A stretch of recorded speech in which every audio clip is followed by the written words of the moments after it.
José Ramón Suriel presenta Realidad Global. Realidad Global. Una revista multimediática para llevar al país las últimas noticias del acontecer nacional y mundial. Realidad Global. Saludos amigos, gracias por permanecer en este programa, su revista semanal Realidad Global. Para este programa de hoy tenemos un invitado de lujo. De verdad que para nosotros es un inmenso placer tener al doctor Pelegrín Castillo. Pero aparte de eso, veo que usted tiene ese color rojo que la acentúa, el color del amor. Haciéndole gala. Una semana del amor y la amistad. Así es que bienvenida, Yani, una vez más a esta su revista semanal. Gracias, Uriel. Claro que sí, haciéndole gala a lo que fue este fin de semana del amor y la amistad. En el país se sintió una especie de buen ánimo, de cariño, de amistad, de flores, de chocolates y de muchos negocios. Para mí es eso. Hay gente que entiende que es negocio, hay otro que como yo todavía creemos en el amor. Déjelo hasta ahí. Así es que, señores, la verdad que el mundo que se mueve, hoy tenemos innumerables temas que lo vamos a conversar con el doctor Pelegrín Castillo, pero yo quiero primero, antes de dar una pincelada de la República Dominicana y los temas que vamos a tratar. A mí me ha llamado poderosamente la atención el nivel de violencia que la República Dominicana ha alcanzado y la parte de deshumanización que hemos llegado. Cuando un individuo que mata a un niño de la forma tan horrenda, un crimen atroz, algo que de verdad a mí me preocupa. Y he dicho que cuando el ser humano pierde la capacidad de asombro, ya no hay nada que buscar. Ese señor a mí lo que me dio fue como, me dio no asco, impotencia, pero que ya lo pasado pasó. O sea, ¿y cómo es eso? ¿Cómo es que un ser humano, que si se le puede llamar ser humano, un niño que porque estaba endrogado cometió ese crimen atroz? La verdad que el pueblo dominicano, nosotros no debemos dejar pasar por alto eso. Lo que está pasando con los niveles de violencia en este país es alarmante. Y mis recomendaciones a usted es que empecemos nosotros como ser humano a vivir. Es verdad que tenemos todos los días el tránsito, todos los problemas que tiene la República Dominicana, pero no podemos llegar hasta ahí, señores, no podemos llegar hasta ahí. Cuando perdamos la capacidad de asombro, fue que perdimos esa capacidad humana. De verdad que eso me impactó bastante a mí. Sí, la verdad es que en esta semana han pasado unos cuantos acontecimientos que tienen que ver con el tema de la violencia. Ese caso de ese caballero, si es que se le puede llamar así, que cometió ese hecho, pues todavía al finalizar la semana pues no tiene atónito. Gracias a Dios ya las autoridades están tomando cartas en el asunto. Tengo entendido que lo enviaron a Najayo ya con medidas de coerción por 3 meses, pero esa no es la solución. La solución es buscar alternativas para que dejen de pasar este tipo de cosas. Y me voy a sumar a tu plegaria, por decirlo así, con relación al tema de la violencia. Mira, yo también quiero hacer un llamado a las autoridades, a que pongan un poquito de atención con el tema de los profesionales. Y voy a hablar un poquito del tema de los profesionales a nivel general. Nos está pasando a los comunicadores, básicamente.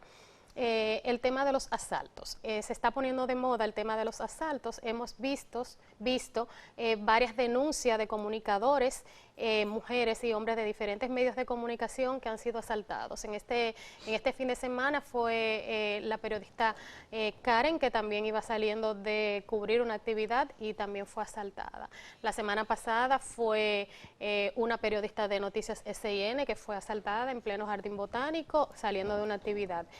Aníbal Rosario hizo una denuncia hace como 1 mes, 2 meses que fue asaltada, pero que todo se queda en titulares.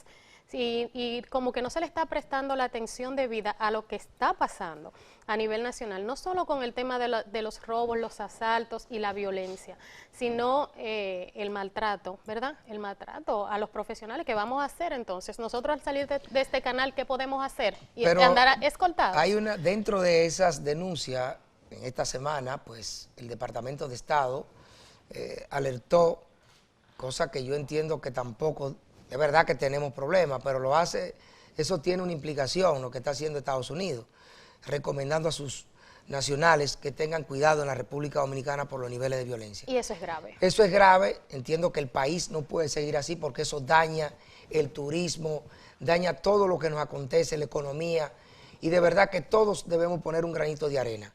Esta semana tenemos innumerables temas, yo sé que sería difícil, pero vamos a empezar primero la crisis de venezolana, que es algo que está sobre el tapete y que no sabemos cómo va a pasar. Dentro de esa crisis, el fiscal general de Venezuela dice que va a perseguir, que va a perseguir a los funcionarios que designó Guaidó. El Papa, ojo, el Papa Francisco, cuando se refiere en una carta que le envía al presidente Maduro, no le llama presidente, sino excelentísimo señor.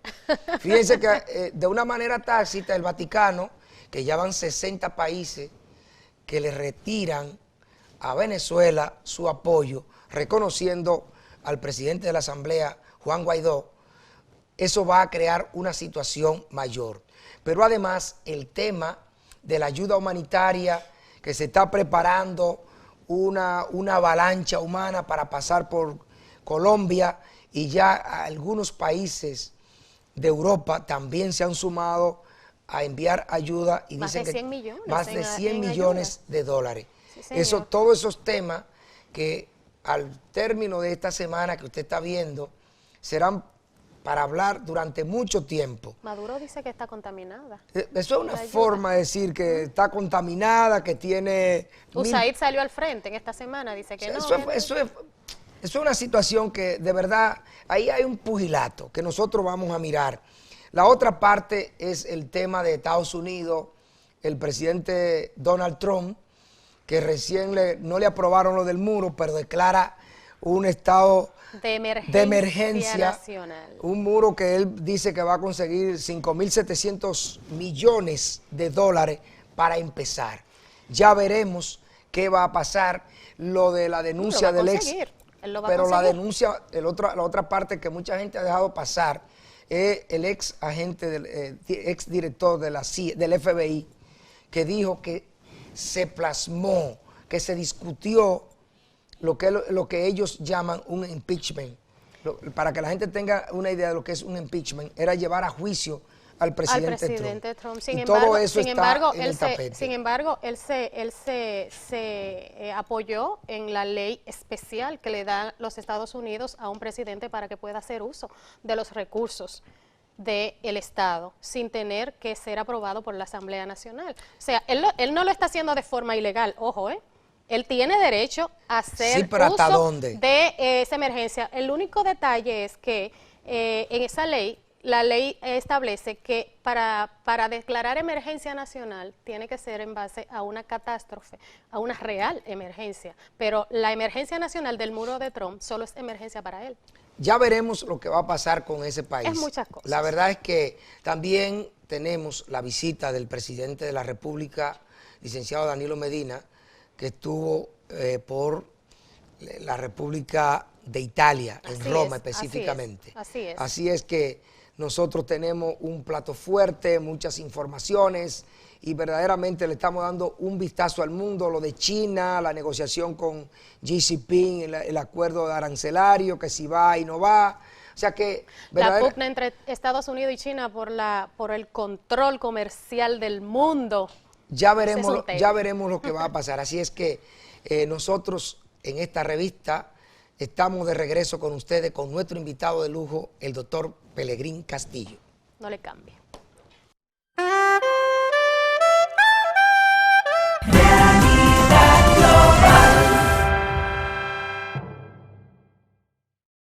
Ya vuelve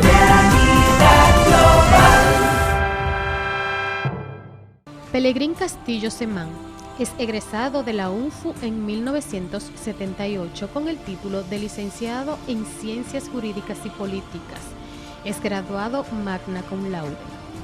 Cursó un posgrado en la Universidad de Barcelona en INTEC Comercio de Exterior y Relaciones Económicas Internacionales.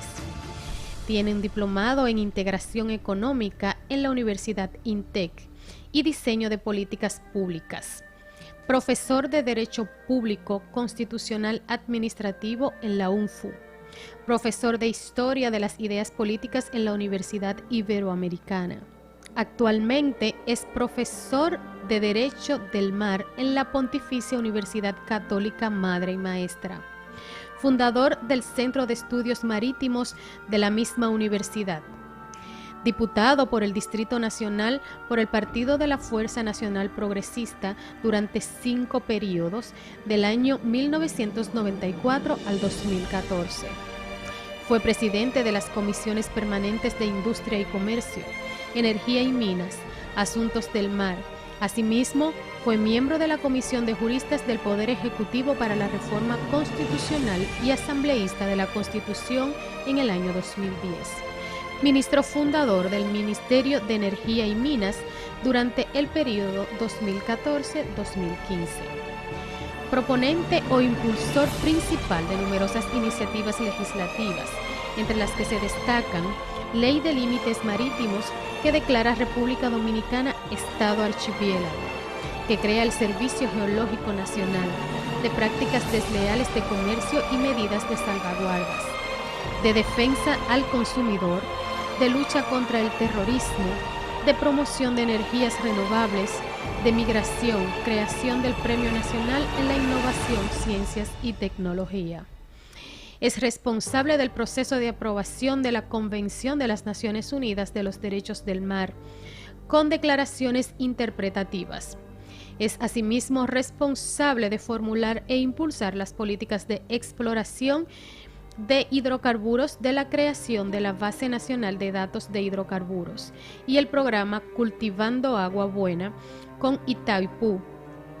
Asimismo, es autor de la propuesta de minería del mar de la República Dominicana. Fue vicepresidente de la Fuerza Nacional Progresista y candidato por el mismo partido. Asimismo, es autor de Haití y los intereses nacionales. Y próximamente escribe Tuiteando mi visión y la revolución del proyecto nacional, un libro de próxima circulación.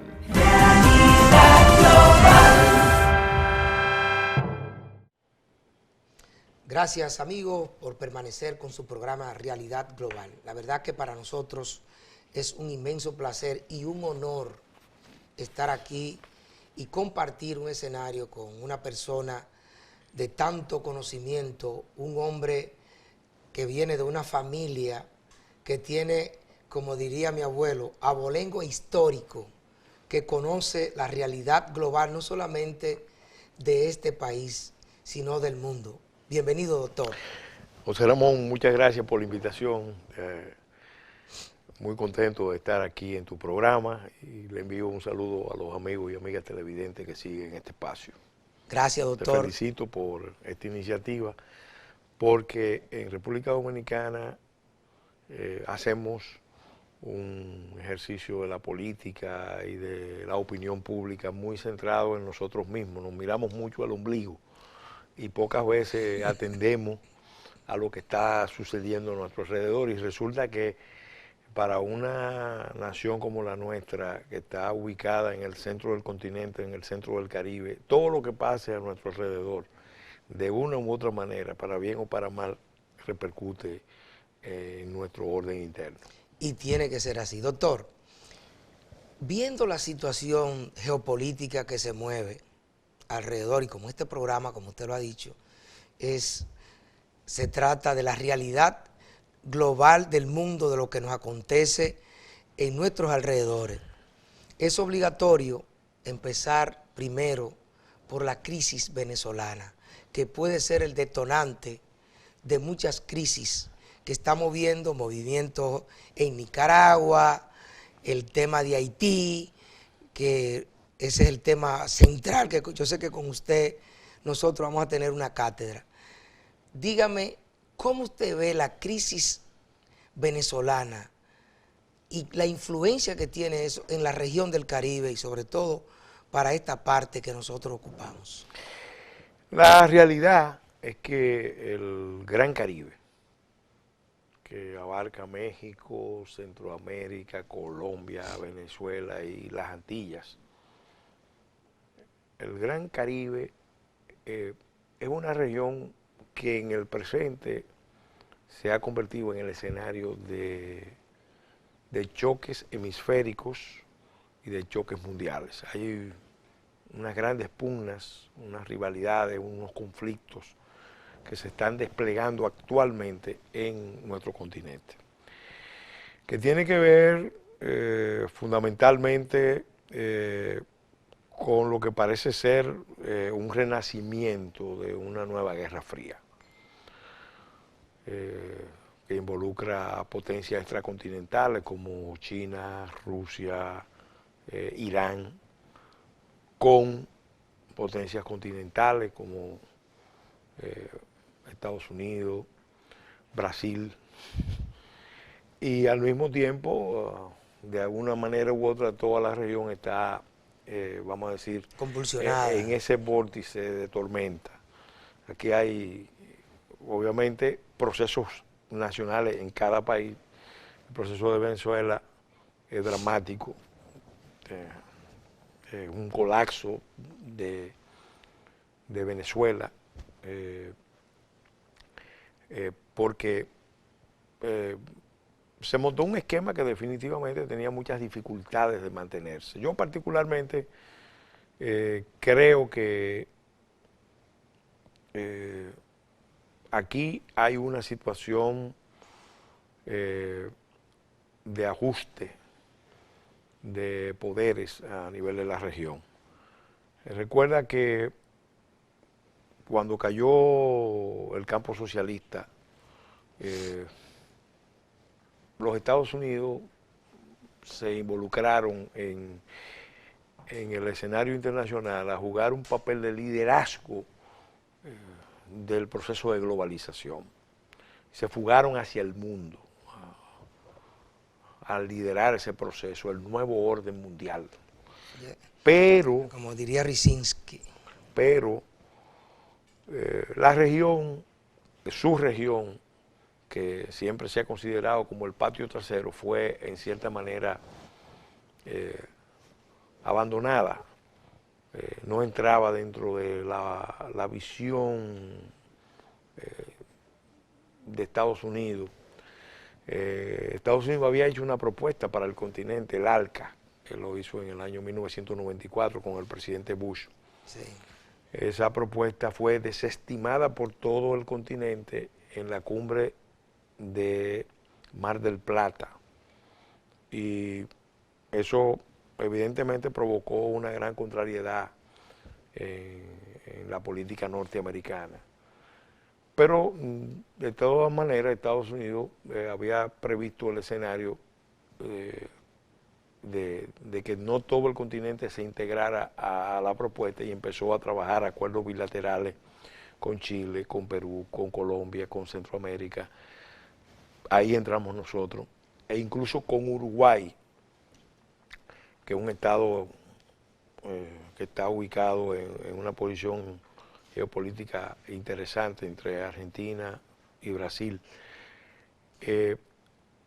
Esos esfuerzos, con la crisis del 2008, que es la crisis más severa que se ha vivido desde el año 29. El crash económico. Esos esfuerzos en realidad posibilitaron Brasil con Venezuela, con Argentina, se fueron a una apuesta mayor, alinear el continente con los BRICS. Y por eso Brasil se involucró ya del 2008 hasta el 2013 en un proceso de construir un bloque destinado a cambiar el balance de poder mundial. Esa visión en realidad estaba inspirada en la visión de Fidel Castro y en la visión del Foro de San Paulo. Una visión ideológica, porque realmente si Brasil con Venezuela, con todo el continente, se sientan con Estados Unidos a discutir un esquema de integración continental, dejando al lado los enfoques ideológicos, el escenario hubiera sido otro completamente diferente. Pero primó el enfoque político ideológico y se hizo una apuesta muy grande de todo el continente. Venezuela también, bajo el liderazgo de Chávez, no solo se limitó a reestructurar las relaciones de poder en América, sino que se metió en los escenarios globales. Y a ser hegemónico. Y hizo alianzas importantes con potencias extracontinentales. Pero eso realmente no era tan significativo como lo que hizo Brasil. Y eso obviamente tuvo una respuesta norteamericana. La respuesta norteamericana a todo ese esfuerzo fue una guerra en el orden económico, usando el recurso del petróleo y el gas.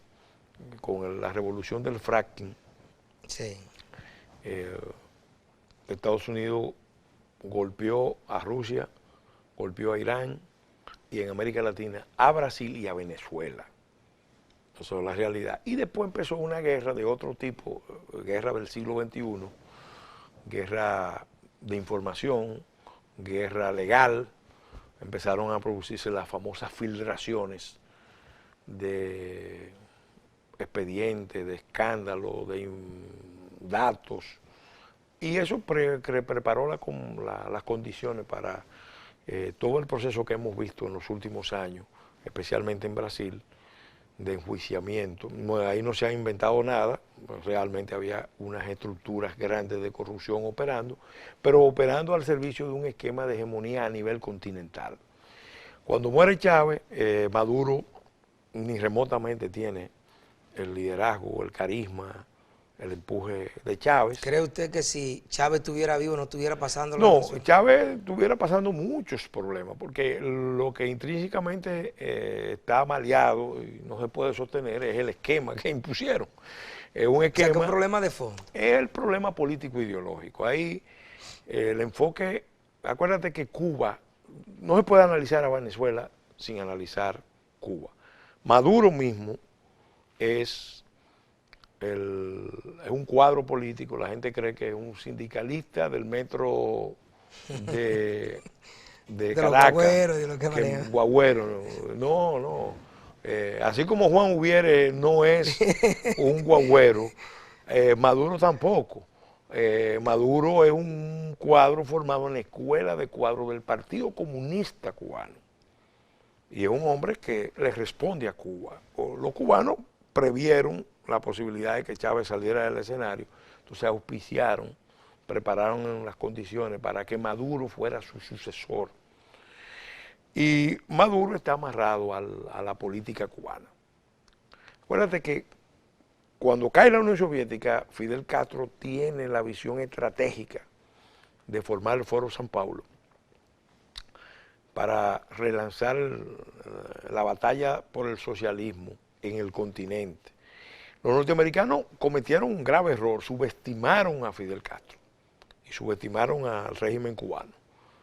Y el régimen cubano articuló todo este movimiento mientras ellos estaban, recuerden que empezamos hablando de que Estados Unidos se fugó al mundo a dominar la globalización, a crear un orden mundial bajo su tutela, bajo su hegemonía, y la verdad es que toda esta región terminó entonces alineada o muy impactada por ese proceso. Entonces, ¿qué pasó ahí?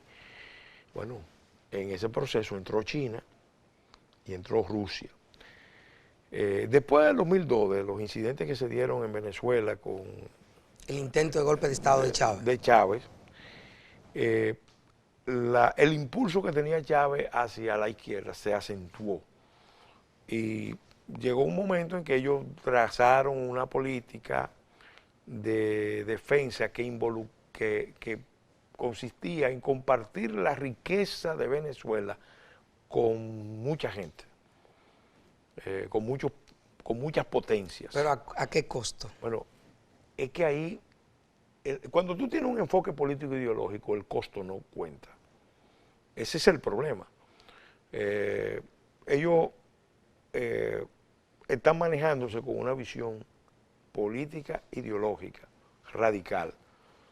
Por ejemplo, ellos apostaron a que la crisis del 2008 conducía al derrumbe de Estados Unidos Doctor, como potencia hegemónica en el mundo. yo sé que Entonces, ahora mismo lo que se está produciendo es una reacción de Estados Unidos, revisando todo ese proceso, y obviamente hay una decisión de la política exterior americana de producir un cambio en Venezuela, en Cuba, en Nicaragua, y hay una alianza profunda con Colombia y con Brasil para que ese proceso se concrete en los próximos meses. ese proceso lo vamos a debatir en el próximo segmento. Volvemos.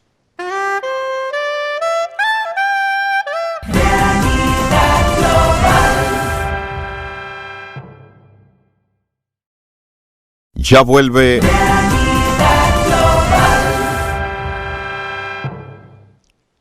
Gracias, amigo, por permanecer en su programa Realidad Global. Recordarle a nuestros televidentes que esta agua tiene propiedades alcalinas. Así es que usted tomando agua Teteyame, un agua que verdaderamente es de la fuente de la juventud. Así es que está en varias presentaciones, pero sobre todo esta que es la que más llama la atención, porque usted no desperdicia el agua. Usted se toma esta agüita, un solo trago, y un agua que libera el cuerpo. Así es que le recomendamos su agua Teteyame para estar en todos los establecimientos en la República Dominicana. Doctor, nos fuimos al mundo y vimos una... Hay que volver a Venezuela. Hay que volver a Venezuela porque verdaderamente con usted, yo sé que el tiempo en televisión es tirano, Sí. y necesitaríamos una Sí. conferencia. Está bien.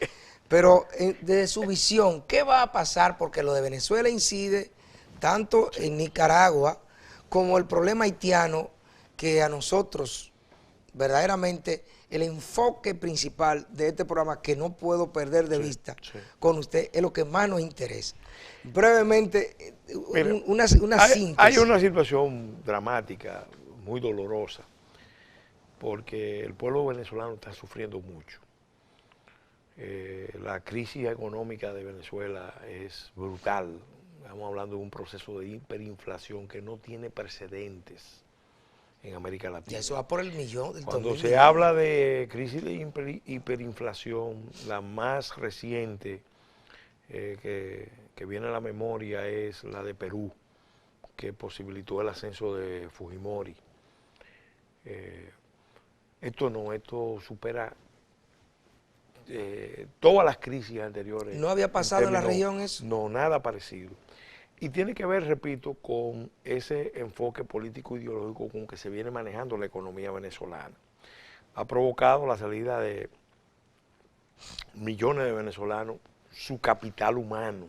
Estamos hablando de Venezuela, están saliendo muchos recursos muy calificados. Que le cuesta mucho a un Estado. No, es una pérdida tremenda. Y obviamente un régimen como el de Maduro, en realidad, no le importa tanto eso. ¿Por qué? Porque es un régimen que, repito, tiene un enfoque político e ideológico. El modelo cubano lo tiene muy fresco y están creando las condiciones para consolidarlo en Venezuela. En Venezuela, la salida de millones hacia el exterior es algo que puede trabajar en favor del régimen. ¿Por qué? Porque le quita tensiones internas. En vez de tener opositores en las calles, radicalizados, bueno, están en el exterior sobreviviendo, malviviendo. Y internamente, estamos hablando de millones también sometidos a unos esquemas de empobrecimiento, de condicionamiento, de chantaje. ¿Qué ha pasado? ¿Qué es la parte peligrosa de todo esto? Desde hace años ya, Cuba está metido en Venezuela. Ahora Cuba está hablando de que hay una invasión, una intervención en curso hacia Venezuela. La verdad es que hace muchos años la inteligencia cubana,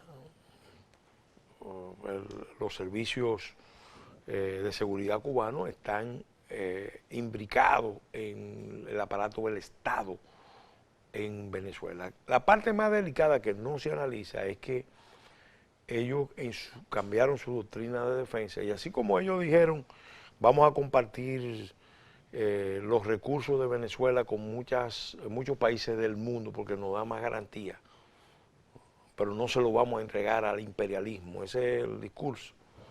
Así también dijeron, vamos a armar a nuestra gente. Pero eso es peligroso. Entonces tú doctor. tienes en Venezuela 1.500.000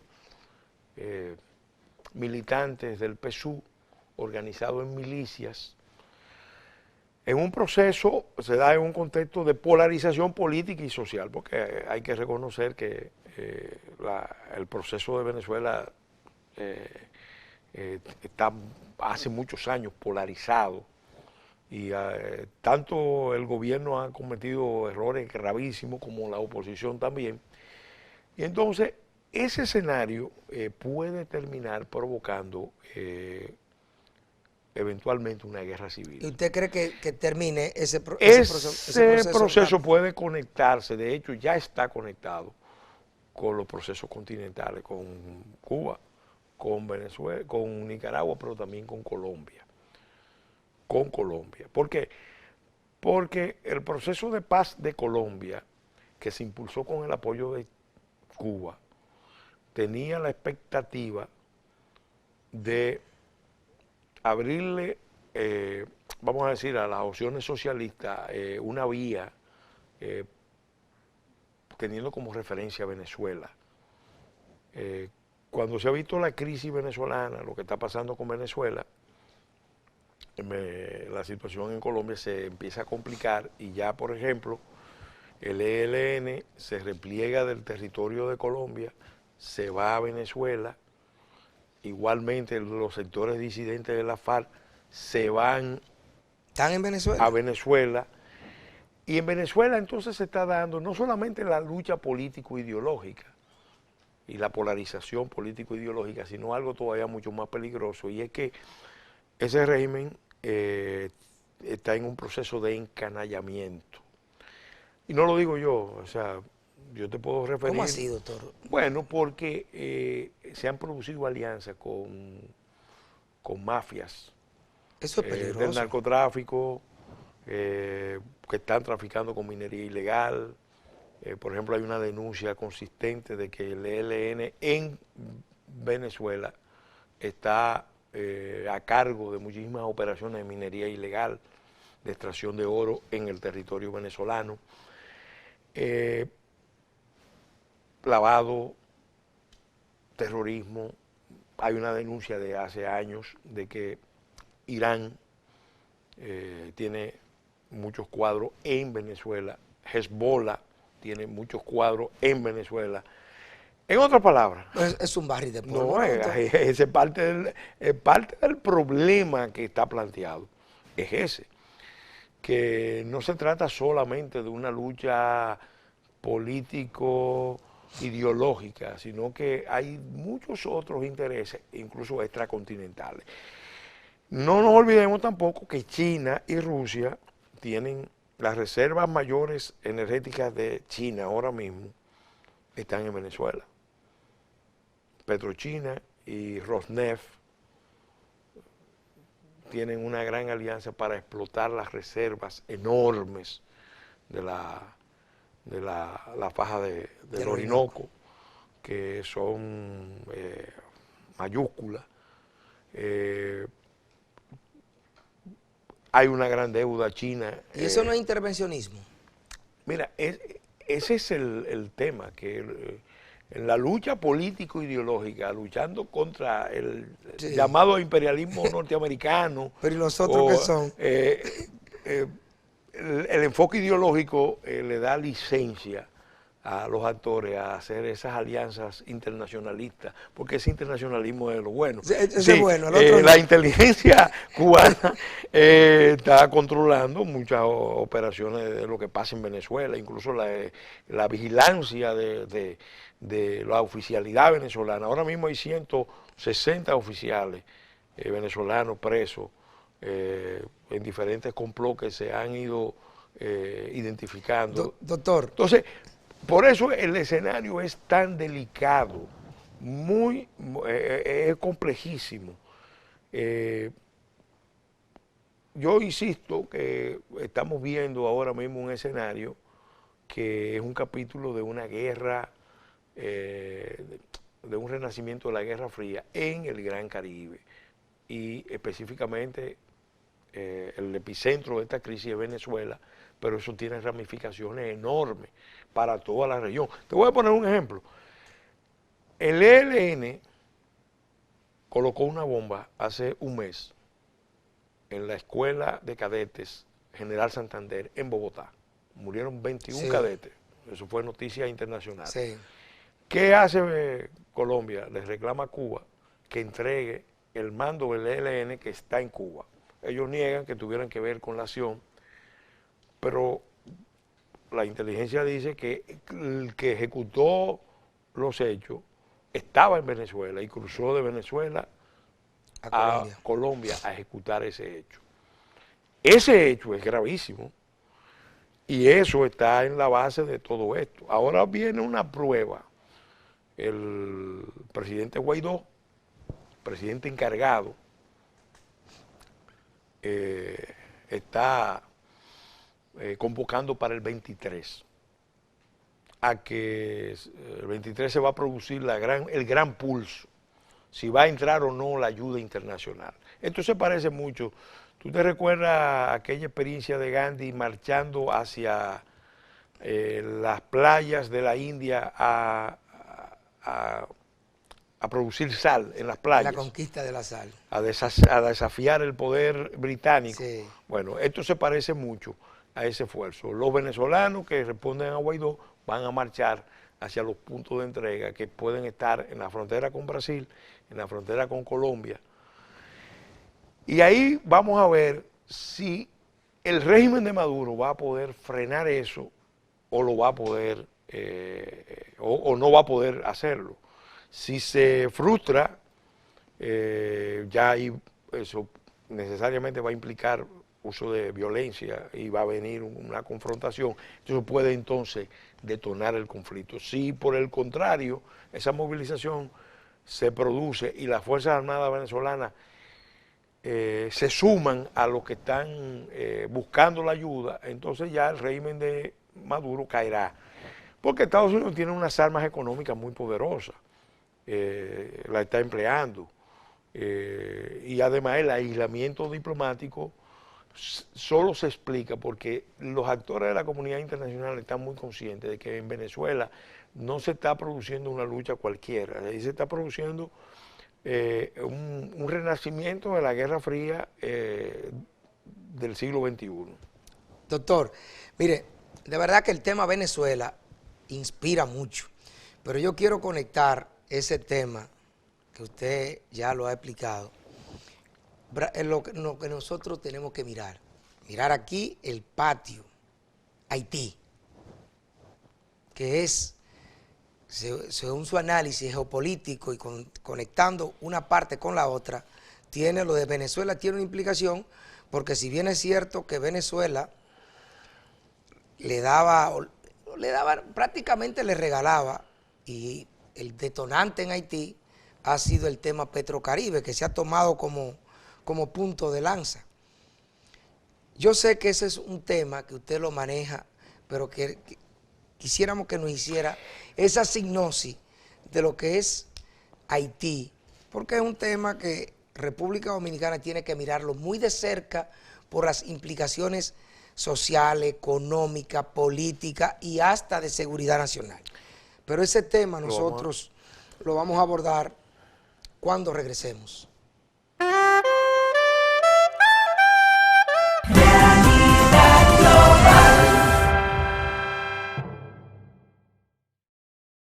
Ya vuelve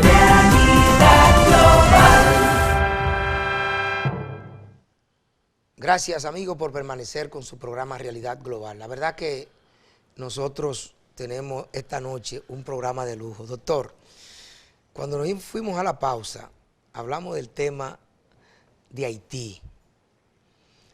¿Cuáles son las consecuencias que tiene Haití para la República Dominicana? Pero yo quiero conectar eso, el por qué, brevemente, porque eso tiene una historia, República Dominicana y Haití, para que la gente pueda entender ese conflicto que se está dando y que República Dominicana no le está poniendo la atención debida.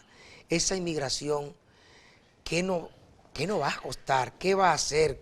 ¿Qué beneficio? ¿Qué nos trae? Y todo lo que eso implica. José Ramón, mira, lo voy a resumir de esta manera. En la comunidad internacional, todos los actores saben perfectamente que Haití es un estado fallido, un estado colapsado. Aquí el liderazgo político también lo sabe el presidente Medina, lo sabe el presidente Fernández, lo sabe el presidente Mejía, lo sabe, bueno, lo dijo ahora recientemente, no usó la palabra fallido, sino inviable, Luis Abinader. ¿Qué pasa? Los mismos líderes haitianos saben que eso es así. Entonces, la política que se ha seguido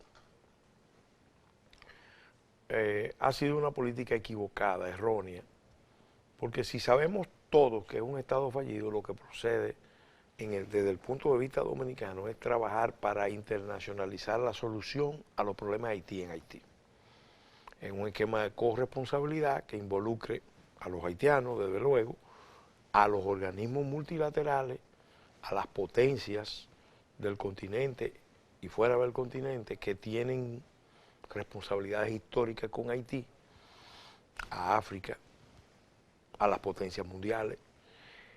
Y desde luego nosotros somos un socio en ese esfuerzo, porque a nosotros nos conviene un Haití estable, un Haití próspero, un Haití seguro, pero nunca va a pasar eso.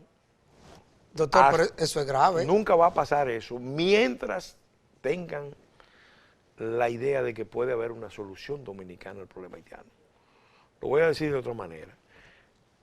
La comunidad internacional, que tiene más de 20 y pico de años interviniendo en Haití, realmente nunca ha tomado en serio el esfuerzo de reconstruir Haití en Haití, de darle a Haití una segunda oportunidad. Haití es un estado emblemático que se merece un esfuerzo hemisférico y mundial para reconstruirlo y darle un horizonte de esperanza, de libertad. Pero eso nunca va a pasar mientras exista la idea de que puede haber una solución dominicana al problema haitiano, en una doble vertiente, que los problemas de Haití se resuelvan aquí, y eso es lo que ha venido pasando, porque aquí se está generando más empleo para los haitianos que en Haití, más servicios de educación, de salud que en Haití. La leña y el carbón del bosque haitiano no lo producen en Haití, lo producen aquí. Sí, pero ¿a qué costo? Ah, bueno, sí, eso lo estamos viendo.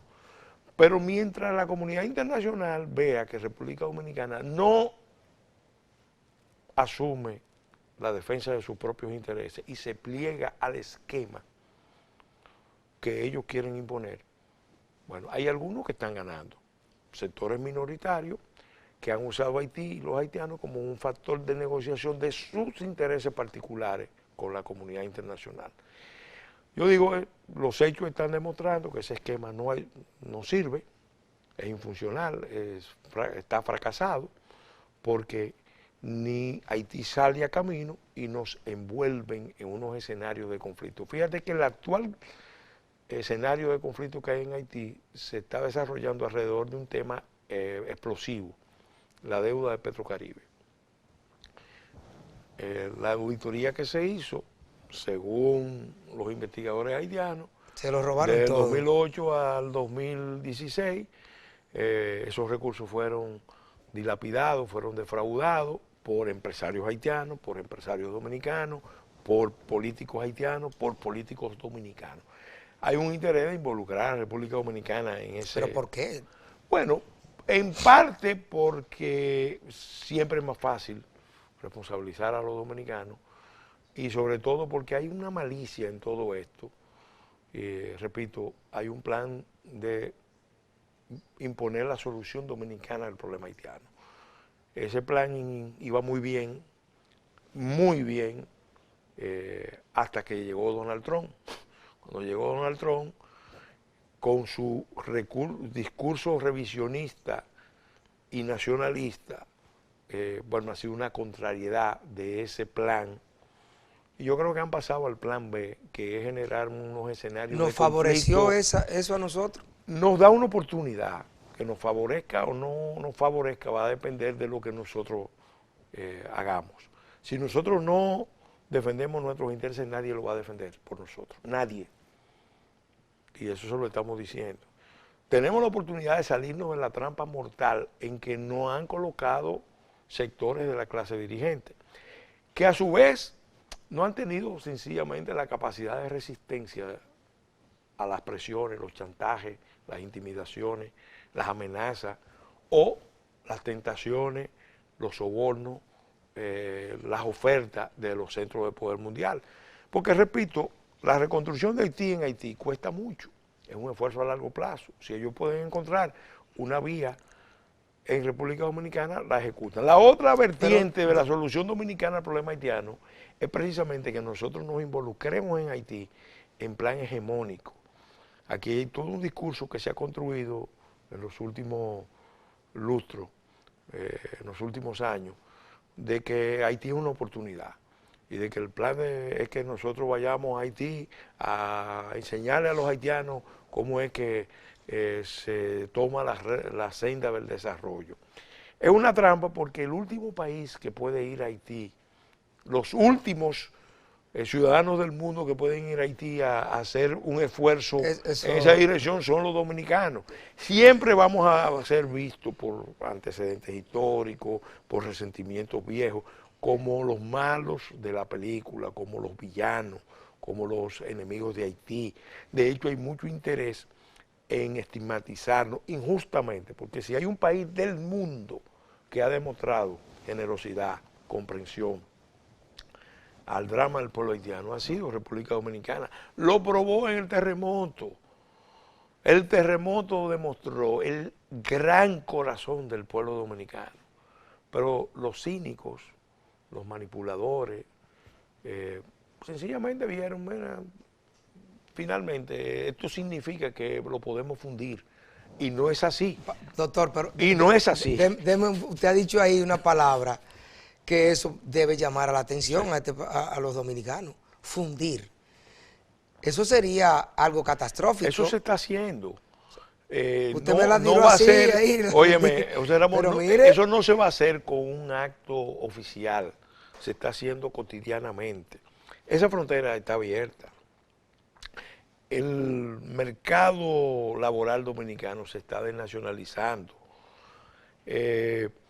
Los servicios en República Dominicana ¿y cuáles son las se están consecuencias en el corto plazo de eso? ¿Cómo quieren manejar esos centros de poder ese esquema criminal? Porque yo digo que es criminal. Con intercambio de poblaciones, vamos a abrir la válvula de escape a los dominicanos al exterior.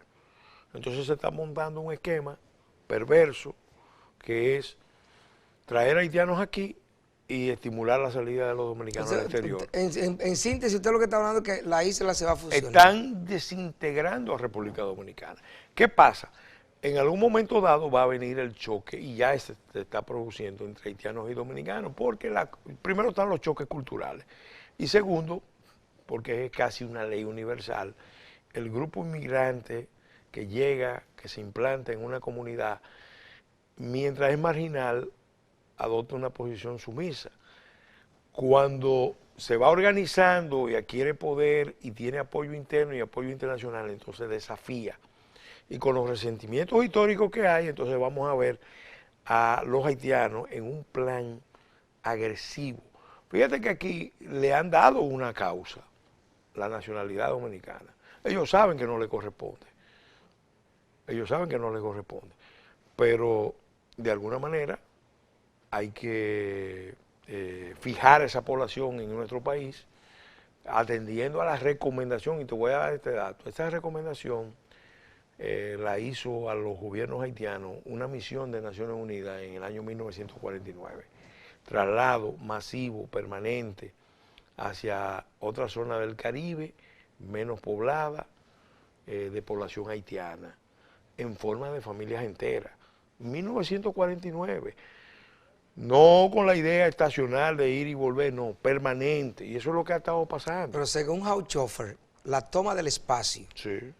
cuando se produce la toma del espacio, ya tú tienes un terreno ganado y ya tú Este- tienes poder. Este, Y eso es poder. este espacio vital de Haití. El espacio vital El espacio vital de Haití. sería un problema porque los dominicanos no estamos viendo eso. Eso que usted ha dicho, nosotros estamos pensando como que eso está sucediendo en Burundi, en No, Namibia. está pasando aquí. Aquí hay incluso, te vas a la frontera. Fíjate, yo he destacado esto. Yo viajo mucho a la frontera y fui 20 años miembro de la Comisión de Frontera. Sin ser de la frontera, yo fui 20 años miembro de la Comisión de Frontera, lo que me permitió interactuar con senadores y diputados, con las comunidades de la frontera. Y te puedo decir, hay una situación grave. Doctor, Los puntos de vigilancia mayor de fronterizo ya lo han colocado, ¿dónde? En los pilones, en la frontera de Azua. yo tengo conocimiento y en porque Jicomé. me tocó hacer, Bueno. me tocó hacer un inventario. Sí. Yo sé que con usted, doctor, nosotros podemos hacer innumerables programas. Nosotros el tema haitiano, que se nos quedaron bastantes cosas por este tiempo que se nos fue muy rápido, pero, doctor, de verdad que apenas estábamos Yo empezando. vuelvo. No, de verdad que necesitamos con usted De- tener más tiempo, porque el tema haitiano va a dar mucho que hablar. Y República Dominicana necesita ser concientizado, porque los que viven aquí, según lo que usted está diciendo, no saben lo que está pasando. No, y que nadie crea que es un asunto remoto. Ahora mismo, actores externos desde Estados Unidos, desde Cuba y Venezuela, están atizando situaciones en la isla, en Haití, en República Dominicana, En la parte para final. forzar crisis, conflictos, cada cual con su agenda, cada cual con su visión. O sea que eso es un plan integral. Están concurriendo muchos planes de actores externos a la isla. Su recomendación final, doctor, porque yo sé que... Que los verdaderamente- dominicanos tenemos en primer lugar que unirnos mucho, como nunca antes, especialmente la clase política, tiene que actuar con responsabilidad. No podemos generar ningún escenario que termine propiciando mayor injerencia e intervención internacional. Pero al mismo tiempo, el pueblo tiene que unirse para defender lo nuestro. Nosotros estamos en el movimiento en favor del muro. El muro no es la pared.